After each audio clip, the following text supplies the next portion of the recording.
네, 지수가 1900 이번에 60까지 좀 고점을 찍고 나서 지금 뭐 3일째 이렇게 좀 계속 좀 밀리는 그런 모습들이 좀 나오면서 뭐 1900선이 역시 좀 쉽지 않다라는 그런 얘기들이 좀 나오고 있는데, 그러나 시장의 어떤 그 급락 장세는 이미 앞서 말씀드린 대로 마무리가 좀 됐기 때문에 11월 달 장세는 철저하게 여러분들이 그 종목 장세로 좀 전개되는 걸 염두에 두시고, 주도 업종이 좀 앞으로 좀 무엇이 될 것인가, 거기에 대해서 좀 연구를 좀 한번 하실 필요가 있는데요. 오늘 이제 제가 11월 달에 좀 주도 업종이 좀 될 업종에 대해서, 한 업종에 대해서 좀 자세하게 한번 설명을 좀 해드리도록 하겠습니다. 그래서 블랙박스를 열어보고 설명을 해보도록 하겠습니다.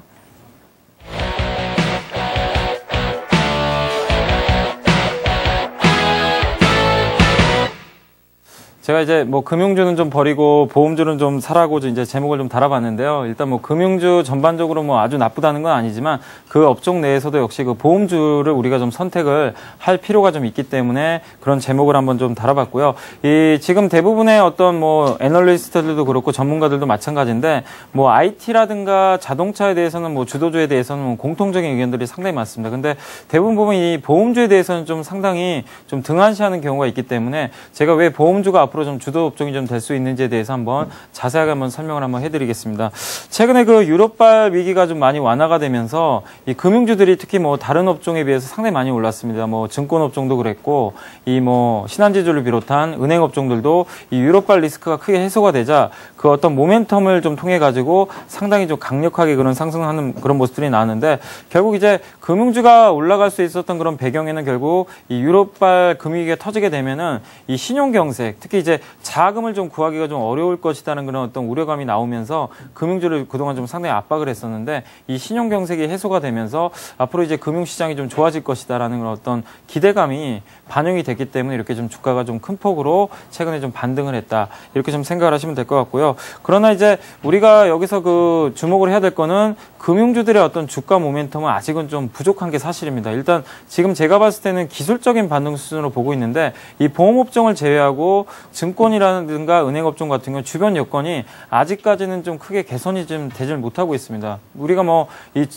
은행업종 같은 경우도 한번 얘기를 해봐도, 은행업종 같은 경우 최근에 뭐 정부에서 규제가 좀 굉장히 심해지고 있죠. 은행의 ATM 수수료를 좀 낮춰라, 뭐 실제적으로 좀 낮추고 있고요. 또 거기다가 론스터가 그 외환은행에 대해서 뭐 그동안 몇 년 동안 엄청난 좀 배당금을 좀 빼갔죠. 근데 거기에 대해서도 이제 규제를 하겠다. 그러다 보니까 이 주주들 입장에서 보면은 은행업종에 좀 배당 뭐 메리트가 좀 어느 정도 있는 업종인데, 거기에 대해서 만약에 규제를 하게 된다라면은 투자 매력도가 그만큼 좀 낮아질 수밖에 없는 그런 수순으로 좀 갈 수밖에 없다고 좀 생각하시면 될 것 같고요. 또 최근에 어떤 이 가계부채 문제가 있기 때문에 이 3분기, 4분기 우리가 크게 좀 실적 어떤 증가를 기대하기도 좀 어려워진 그런 상황입니다. 그리고 증권업종 같은 경우도 최근에 뭐 수수료에 대한 어떤 인하 규제도 물론 있지만, 그거보다는 좀 최근에 유상자를 좀 계속해서 단행을 하고 있죠. 대형 투자은행을 좀 육성하기 위해서 그 유상자를 좀 큰 폭으로 단행하고 있는데, 이런 물량 부담이 좀 계속해서 좀 될 수 있기 때문에 여러분들께서 그 증권 은행주 같은 경우는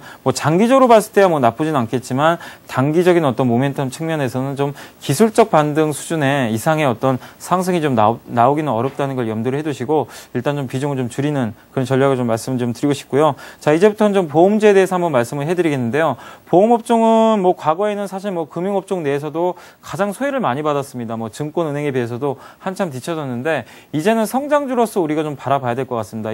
어제 현대해상이라든가 뭐 일부 대형 그 화재보험사들이 실적을 발표했는데 굉장히 뭐 좋은 실적들을 좀 나왔는데, 그 배경에는 역시 한 3가지 정도로 우리가 좀 살펴볼 수 있을 것 같은데요. 일단 먼저 자동차 손해율이 최근에 하향 안정화가 좀 되고 있습니다. 자동차 손해율이 작년도에 굉장히 좀 크게 좀 증가를 했는데, 뭐 작년도에 정부의 어떤 규제도 나오면서 최근 들어와서 이 손해율 자체가 이 70%대 초반으로 내려오면서 굉장히 좀 안정세를 찾고 있습니다. 이게 그 진폭이 굉장히 들쑥날쑥했는데요. 이 올해 들어와서는 상당히 좀 안정세를 찾고 있기 때문에 그만큼 실적이 좀 안정적으로 나오고 있다, 이렇게 좀 보시면 될 것 같고요. 또 장기 보장성 보험이라고 그러죠. 우리가 이제 과거에는 생명보험사에서 주로 이 장기성 그 보장보험을 좀 많이 들었는데, 최근에 이제 화재보험사들도 그런 이제 보장성 보험들을 많이 판매하는데, 이쪽에 대한 어떤 매출 비중이 좀 급격하게 늘어나면서 상당히 좀 그 성장 뭐 기대감이 앞으로 좀 작용할 가능성이 좀 높아졌다. 이렇게 좀 보시면 될 것 같고요.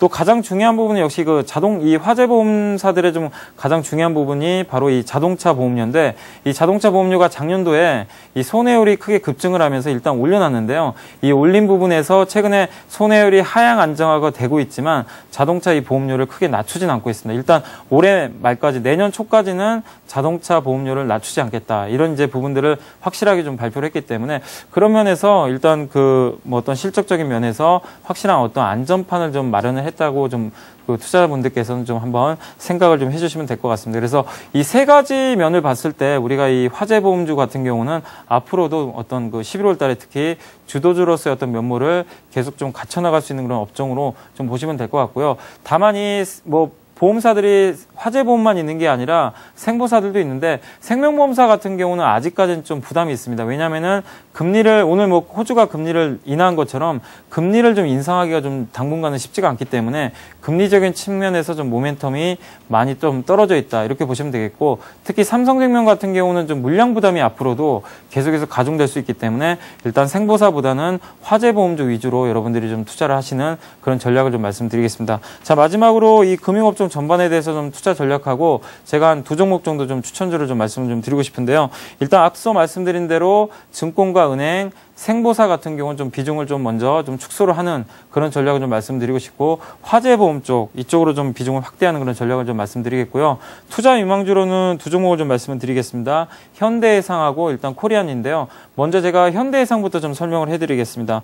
이 현대해상 같은 경우는 최근에 그 손해율이 뭐 작년도에 손해율이 크게 늘어나면서 실적이 좀 부진했지만 올해 들어와서 손해율이 좀 크게 급격하게 떨어지는 모습이 있는데, 특히 손해율이 하락을 하게 된다라면은 이 자동차 이 보험에 대한 비중이 특히 높은 이 현대해상이 상당한 좀 수혜를 받을 가능성이 있습니다. 그렇기 때문에 그런 면에서 실적이 좀 최근에 좋아지고 있다. 이렇게 보시면 되겠고, 여전히 주가도 좀 싼 편이기 때문에 제가 일단 목표가는 4만 원까지 제시를 해드리겠는데요. 뭐 최근에 주가 흐름도 좀 상당히 양호하고, 이 뭐 주가의 흐름을 봤을 때는 뭐 장기적으로 봤을 때 한 4만 원까지는 올라갈 여력이 있기 때문에 여러분들께서는 좀 계속해서 한 3만 3천 원 이하, 오늘 종가가 3만 3천 원 정도 되니까요. 이 3만 3천 원 이하에서는 좀 모아가는 그런 전략을 좀 말씀드리고 있습니다. 그리고 두 번째 종목은 이 코리안이라는 종목인데, 이 코리안이도 최근에 뭐 신고가가 나면서 주가 흐름 자체가 좀 상당히 좀 좋은 편인데, 바로 이제 재보험 회사죠. 이제 우리가 흔히 말하는 대로 이제 뭐 여러 가지 뭐 작년도에 뭐 침수 피해라든가, 올해도 뭐 서울에서 대규모 이제 홍수 뭐 침수가 좀 나가지고 상당한 이제 재해가 있었지 않습니까? 그래서 이 재해에 들어가는 여러 가지 이제 보장성 보험들을 이제 판매하는 회사인데, 이 회사 자체가 앞으로 그 시장 점유율이 좀 크게 좀 늘어나면서 앞으로 좀 상당히 커나갈 가능성이 있고요. 세계적으로 봤을 때도 이 재보험 회사들의 어떤 그 성장세가 뭐 계속적으로 좀 두드러지고 있기 때문에 이 코리안에 대한 어떤 관심도 우리가 앞으로 좀 지속적으로 기울여 봐야 될 것 같습니다. 그래서 이 신고가가 났기 때문에 좀 주가가 좀 약간 부담은 되겠지만, 그래도 이 금융주 내에서 유일하게 신고가가 났다는 거는 그만큼 모멘텀이 확실하다는 그런 얘기가 되기 때문에 여러분들이 좀 관심 있게 보시면 좋겠고요. 일단 목표가는 18,000원까지 한번 잡아주시고, 지금부터 좀 내려올 때마다 좀 비중을 확대하는 그런 전략을 좀 말씀드리겠습니다. 자, 제가 오늘은 이제 보험주에 대해서 뭐 저번에 그 IT하고 자동차, 그리고 이제 오늘 보험주까지 한번 말씀 좀 드렸는데, 이 보험업종이 11월 달에는 상당히 좀 좋은 실적을 좀 내고 좀 상당한 어떤 주가 상승을 이룰 것으로 좀 기대를 하고 있기 때문에요. 투자자분들께서 좀 고민하지 마시고 보험주 내일부터라도 좀 조정이 나온다면 한번 적극적으로 좀 편입하시기를 당부드리겠습니다. 저는 이만 물러가도록 하겠습니다. 감사합니다.